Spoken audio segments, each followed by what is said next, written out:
ছোট্ট একটি গ্রাম ছিল। সেই গ্রামটির নাম হলো দিগরি গ্রাম। গ্রামে বসবাস করতো একটা মশাইট। সব কেনাকাটা শেষ? হ্যাঁ মা, এখন হোটেলটা সাজাতে হবে। এমন একটা ঘর ভাড়া নিয়েছি যেখানে এর আগেও একটা হোটেল ছিল। অনেকগুলো পুরনো চেয়ার টেবিল এখনো ঠিকঠাক আছে, তাই খরচ কিছুটা বেঁচে গেছে। বৌমা আর বল্টু ওখানেই? হ্যাঁ মা, আমি একটু দরকারে বাড়িতে এসেছিলাম, এখন আমারও যেতে হবে। আমাকেও নিয়ে চল, আমিও তোদেরকে সাহায্য করব। মা, এত কাজ করতে গেলে অসুস্থ হয়ে যাবে তো।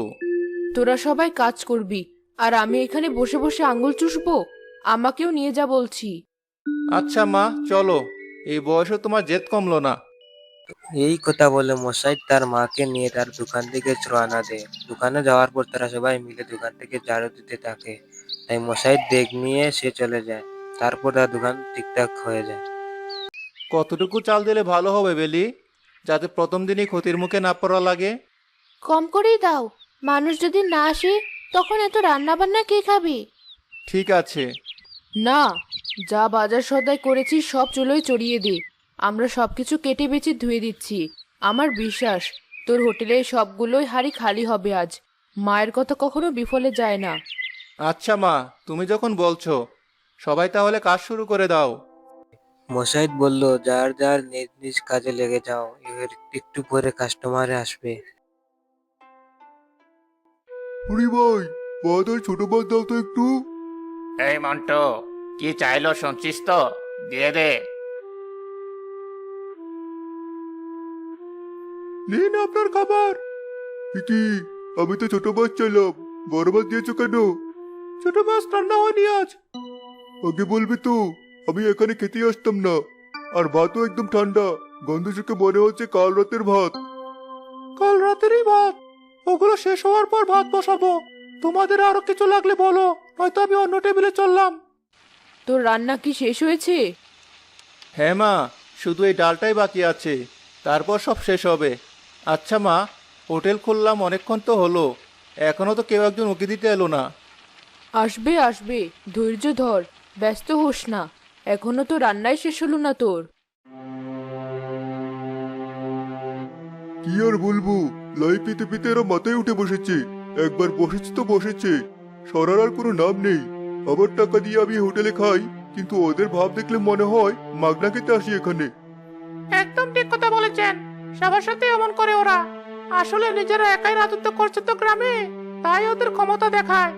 মানুষের অন্য কোথাও যাওয়ার জায়গা নেই, তাই বাধ্য হয়ে এখানেই আসতে হয়। এই গ্রামে যদি ভালো আরেকটা বাতের হোটেল খুলতো, তাহলে বলেও এদিকে পা বাড়াতাম না আর। খাবারের সুন্দর একটা সুবাস আসছে মনে হয় বাইরে থেকে। আপনি পাচ্ছেন কি? আরে তাই তো, চলুন বাইরে গিয়ে দেখি সুবাসটা কোথা থেকে আসছে। এই বাসি খাবার খেয়ে পেট খারাপ করার থেকে না খেয়ে থাকাই ভালো। ঠিক বলেছেন, চলুন। এই কথা বলে তারা দুজন দোকান থেকে বের হয়ে চলে আসে। দাদি, বাবা তো রান্না বান্না সব শেষ করে মানুষের আসার অপেক্ষা করছে। কেউ যদি না আসে?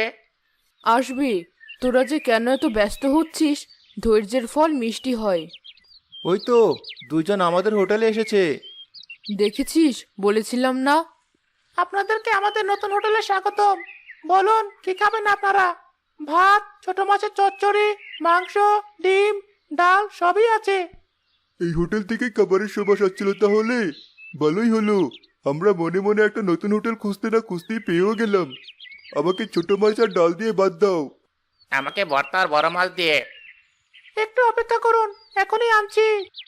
আশা করি এই নতুন হোটেলের খাবার অন্তত হরির হোটেলের চেয়ে ভালো হবে। এই কথা বলে মশাইদের ছেলে ভাত আনতে যায়। এই নিন আপনাদের খাবার। গরম তরকারি, ধোয়া ওটা ভাত। এত সকাল সকাল এমন দৃশ্য হরিণ হোটেলে দেখা তো অসম্ভব। ঠিক, ওরা রান্নায় বসায় 12টার সময়, তখন তো ভিড়ের চোটে হোটেলেই ঢোকা যায় না। অনেক কথা হয়েছে, এবার খেয়ে দেখি স্বাদ কেমন। এই কথা বলে তারা দুজন খাবার খাওয়াতে লাগলো। খাবার খেয়ে খেয়ে বলছে, স্বাদ কেমন হবে।